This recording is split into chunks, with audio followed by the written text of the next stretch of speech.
All right, we're on to neck stretches with the arm pumps. Now, are you kind of like, geez, Renee, enough of all this. I just want to get to the good stuff. I'm here to tell you this is the good stuff. And even though it doesn't seem like we're doing a lot of big movement and it doesn't seem like we're doing a lot of aerobics, you're going to find that when you're standing in these positions, holding and really working everything, you're going to get hot and you're going to feel that your heart rate went up because as much muscle activation as there is in this, when you activate those muscles, it generates a lot of heat in the body and your heart rate will go up. So I just wanted to let you know there is juice in all of this too. All right, let's get started. Feet back in our four-finger stance, bend the knees, tailbone, ribs are lifted. I'm going to use my hands to lift those ribs. I'm going to shift back, my toes will lift. I'm going to think externally rotate, ankle, knee, hip, squeeze my glutes. Shin is tucked, lift them from the top of the head. I'm ready for some neck stretches. So I'm going to intertwine those hands. I'm going to put my palms together, roll the shoulders back. I'm going to do a bent arm for mine, push my thumb in and press down. Elbows are squeezing. All right, so you know how to do arm pumps. I'm going to go right in now to neck stretches. So in this position, the idea is to keep everything as tight and stable, especially the shoulders as possible. And we use a lot of breathing in this. So inhale before you do a movement. And then on the exhale, allow your head to just drop chin to chest. Now, you'll notice that when you do that, your weight will typically shift forward onto the front of your foot. I don't know why, but it does. So I'm going to constantly cue, shift back into your heels. You'll find your tailbone drops and knees out. Elbows squeeze to the center of your body. Now we're going to inhale. And on the exhale, keeping your face forward, we're going to roll that head over to one side. Now, here's why I say keep your head forward, because a lot of us will tend to kind of do that and we'll go too far back or we'll drop. It's interesting. It should be like a really simple thing, but it's not necessarily.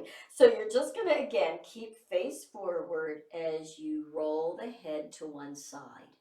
And then push to get the ribs up, elbows back, shift back. Good. Now, I like to say to melt this opposite shoulder down. So just kind of think about relaxing that shoulder down. When you do, you're going to feel this stretch all up in here. It's really nice.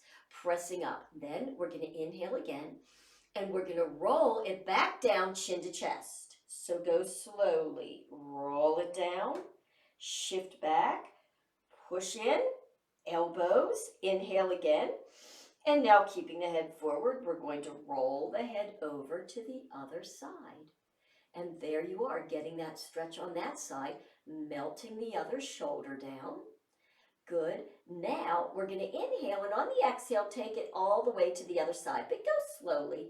So you're going to drop down and over to the other side. Now, one thing I do want to caution you about as you're going, what happens is for a lot of us, we'll do this. So you keep it there, but this is a visual. We'll go and we'll move the whole body. And we'll just move the whole body, or we'll just kind of tip this way and that way instead of really isolating. So the way to get the biggest stretch in here is to isolate the shoulders and the rest of the body from the head. Okay, so you're just going over and going over to here. You want to stabilize that so you're able to get a good stretch in that neck. Okay? So here we go. Now, that's the first part with the roll to one side and the roll to the other side. Let's get ourselves back in again, shifting back, elbows. Now, the second part is chin is tucked, lifting from the top of the head. You're going to just do a direct over tilt of the head. Now, you're probably not going to get super far. It doesn't matter. Just go to your own max and tuck the chin back in. Again, I like to melt the other shoulder because that just helps you get a nice bi-directional stretch in it. Now, here's kind of a bit of a tip. You want to not just lift the head. See, I can just do it and lift my head, just over, up, to get really great results, you want to think about tucking the chin, lifting from the top back. You want to think lift up from there. It's like an up, separating all the little cervical vertebrae in your neck, and then an over. Tuck the chin back in again and feel like somebody's, just visualize somebody pulling you up at the top of the head. Up and ribs up. Then tuck the chin, lift again. It's an up and an over. Push in ribs. Tuck the chin up and straight up. And then shake everything out. You might want to kick those legs, shake the hands. It's a lot, isn't it? Doing some kicks. Now in this, we also like to do some little kicks and some lifts. So we do lifts a lot in this too. This is a lift. Let me just I'll give your neck and your shoulders a bit of a break here. With the lift, I want you to notice that the toes are bent. You want to lift the knees, so the knees right out from the hip. And here's the other thing. A lot of us, when we lift like this, and we put our foot towards the tush. Ideally, when you lift, you want to lift like this. Knee and ankle are in a straight line, knee and hip in a straight line. So it's lift, lift, because now you got to use belly and back. Use belly, press it down to do your little lifts. And that really helps also pump lymphatics. And then you can just go, keep the knees bent now. Inhale, hunch the shoulders up, and let it drop. The hunching up and drop actually helps us relieve neck tension and shoulder tension, but also it brings down blood pressure. So just keep that in mind. All right, last part of the neck stretches is we're going to look over one side and over the other side.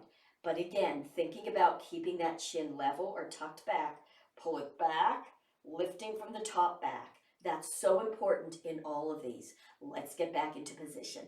Bend the knees, tailbone, ribs are up, we're shifting back, we're turning out, we're squeezing the glutes. We're intertwining those fingers, palms together, press the thumb in, push down ribs, elbows are trying to touch each other in the back. Chin is tucked. So in this position, you're just going to take that head and look all the way over one side. Now, here's what we typically do. We get to the end. We really want to go further, so we tip the head back and look up. You don't want to do it. Keep it parallel to the floor. If you want to get more, you take the opposite knee and take that knee out this way, away from it just a little bit more. And it's interesting that you actually can get a little more stretch. And then take that chin all the way center. Ribs are up, elbows, and keeping that chin tucked. And the top of the head, come over to wherever you can. And take that opposite knee and press it that way a little bit more to see if you can get more stretch. And then slowly bring the head back to level. Let's do a few arm pumps while we're here. Lift touch, 2 touch, 3 touch, 4 touch, and then just to come out of it, you can untuck. See where I'm at? Shoulders are down. Elbows are squeezing in towards each other. Head right in alignment. Do a few lift touches in this position. Lift touch, 2 touch, 3 touch. Notice I got to really think about it if I'm going to keep my palms together. And then just release those arms and just let them swing. Let them swing. You can kind of give yourself a big mitten up here and little swings. Up and little swings. Up and little swings. You can flip those palms, jazzing. Let's reach out into a squat, shift back. Use the shoulders, pinky to the side, and roll it all up. Guess what? You are now done with arm pumps and neck stretches. And just notice how good you feel. It's amazing how powerful these are. Next up, plie.